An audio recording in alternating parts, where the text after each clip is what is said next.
O 30 Minutos está de volta. Hoje nós estamos mostrando algumas profissões bastante curiosas. Para muitas pessoas, bicho é quase gente. Mas quando os papéis são trocados, os resultados podem ser surpreendentes. Prova disso é a entrevista que nossa equipe fez com o veterinário José Pereira, especializado em psiquiatria animal.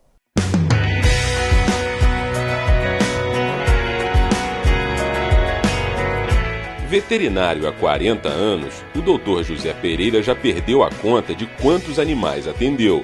Apaixonado pelos bichos e sempre polêmico em suas declarações, ele não usa meias palavras para dizer por que resolveu se dedicar à psiquiatria animal. Eu acho que nós já vivemos entre muitos malucos, que são os seres humanos. Então, se a gente vive entre muitos malucos, seres humanos, eu tentei defender os animais que são os melhores amigos do homem e não deixar que eles peguem essa influência maléfica que é o problema mental dos homens. E aí, então, como eu sei que eles pensam, sei que eles raciocinam, têm capacidade de conclusão, sei que nos amam e que não pedem nada da gente, aí eu disse o seguinte: não, eu vou me aperfeiçoar em psiquiatria animal. Vou tentar salvar o animal dos homens. Segundo o veterinário, não há raças mais propensas a tratamentos psiquiátricos do que outras. Por isso, ele atende a qualquer animal em seu consultório e garante: não tem problemas para se comunicar com os cães. Ao contrário do que muita gente pensa, os animais não precisam falar. O ser humano fala porque é um ato rústico. Os sons, ele tem tempo suficiente de vida para colocar e organizar os sons A, B, C, D. Os animais não têm esse tempo de vida. Eles duram normalmente, no máximo, 18 anos. Então eles usam o que a gente chama de telepatia. E eu te dou um exemplo. Por exemplo, você está aqui hoje, eu tenho 9 cães, nenhum está latindo. Eles só latem para se comunicar com o homem, para avisar que alguém chegou, alguém que ele não conhece. Ou então para fazer gracinha com as pessoas. Mas entre si eles não latem. A telepatia é usada nos animais há milhões e milhões de anos. E os homens ainda não conseguiram. Psiquiatria, o que manda, fundamentalmente, é o olhar das pessoas, é o olhar dos animais. Aquele olhar que indica alegria, tristeza, dor, sofrimento, mágoa. Esse é o olhar que o animal fala sem falar. Segundo Pereira, uma coisa é certa: sejam os donos ricos ou pobres, os animais absorvem dos seres que os cercam um pouco da sua personalidade. Normalmente quem tem problemas psiquiátricos são os proprietários. Os proprietários vêm e trazem o animal para a gente. Aí a gente tem primeiro uma consulta com os dois, depois uma consulta separado com o proprietário, depois uma consulta separada com o animal. E às vezes é necessário você afastar o animal desse proprietário, para que esse proprietário não continue influenciando negativamente na psique do cão. E uma vez você vê o animal separado, melhora, e quando volta para casa, volta tudo normal. Exemplo eu te dou, é tranquilo. Eu, por exemplo, nunca tive tique nervoso. O tique nervoso sempre me teve. Então ele balança porque ele quer, mas eu sou quieto. Agora, se eu conviver estritamente com o meu animal, ele vai ter tique nervoso, que ele vai me imitar. O que é anormal passa a ser normal para ele. Então, o tique nervoso é uma das procuras muito grandes de proprietário. Outra coisa são aquelas dermatoses nervosas, neuróticas, de ficar sozinho no apartamento, de repente estar sozinho no apartamento, se olhar no espelho, sentir que é diferente daquele que chama de papai e de mamãe, e que não é papai e mamãe coisa nenhuma, e aí entra em parafuso, e aí tem que ir para a análise. E eu estou lá para isso, para analisar. Na psiquiatria animal, é impossível, segundo o especialista, prever o tempo do tratamento de cada bicho. Os casos mais comuns são as chamadas neuroses dermatológicas. O animal que convive sozinho, chamado de filhinho, que usa aquelas roupinhas, sapatinho. Hoje de manhã, quando vinha para casa, vinham com um chapeuzinho para não pegar sol. Isso tudo é uma loucura. Eu tenho meus 10 mandamentos que diz como é que é. Você não tem que chamar o animal de filhinho porque ele não te considera pai. A início de conversa. Ei, meu amorzinho, não tem nada de amor. Você não faz amor com o animal. Então o animal começa a ter o quê? Necessidade de ver outros animais. Perguntamos ao psiquiatra de animais sobre uma história que muita gente comenta em Teresópolis. É verdade que ele já mordeu um cachorro em seu consultório? Já mordi muitos. Por exemplo, eu raramente atendo o animal em casa.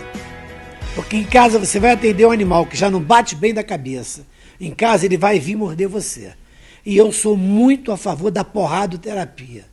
O seguinte, o que é a porradoterapia? Acontece o seguinte, você vai atender o cachorro, aí o dono diz, o cachorro é mansinho, e o cachorro te morde.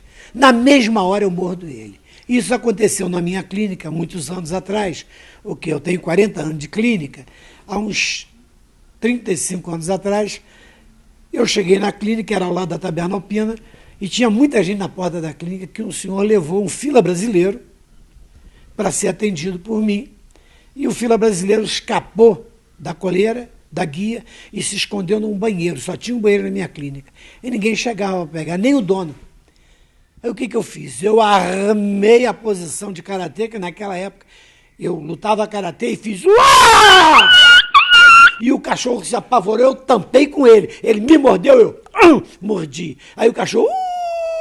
E o dono falou, doutor, por favor, o senhor vai morder meu cachorro todo? Eu falei, mas eu estou vacinado.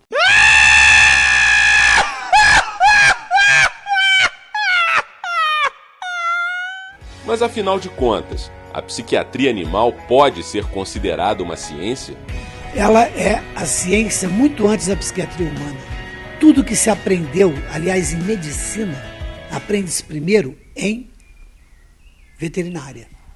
Todos os medicamentos que os homens tomam, eles tomam primeiro, não experimentam primeiro no animal, para depois em gente. Então, ela não é uma ciência, ela é a mãe da ciência. Lactâncio, apologista grego, muito tempo antes de Cristo, dizia que o animal só difere dos homens porque os homens têm uma religião, o animal não. E eu digo, o animal só difere dos homens, porque o animal tudo dá e nada pede. E os homens tudo pedem e nada dão. O Dr. Pereira lembra que já lançou um livro sobre psiquiatria animal, obra que foi muito criticada na época, mas que, segundo ele, acabou fazendo sucesso fora do Brasil. Procurei muita coisa, pesquisei muita coisa e escrevi o livro O ABC de uma Ciência, Psiquiatria Animal. Quando eu escrevi esse livro aqui no Brasil, muita gente dizia isso. Pereira é maluco, mas eu não como cocô. Não rasgo nota de 1000, não sou maluco. Peguei meu livro, coloquei aqui e fui-me embora para a Europa. Fui para o berço da civilização, fui para Paris. E lá eu lancei com a Sociedade Protetora dos Animais, numa campanha contra a vivissecção, que é você fazer testes de animais sem anestesia, para saber o limiar de dor deles. Lancei um livro chamado L'ABC d'une Science, da psiquiatria animal. E quando eu cheguei no Brasil, cheguei famoso. Saí com um livrinho como maluco e cheguei famoso. E, baseado nisso, estou escrevendo Memórias de um Médico, Memórias de um Advogado, Memórias de um Juiz de Paz, Memória de Conciliador e Memórias de um Veterinário, Psiquiatra Animal.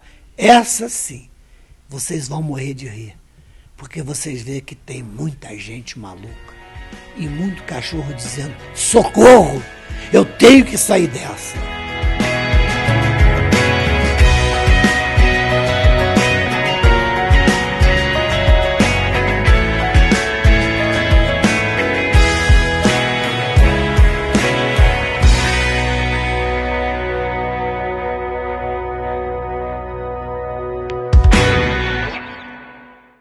Veja a seguir, um artista plástico que se especializou em fazer esculturas e máscaras de monstros iguaizinhas às dos filmes de Hollywood. O 30 Minutos volta já.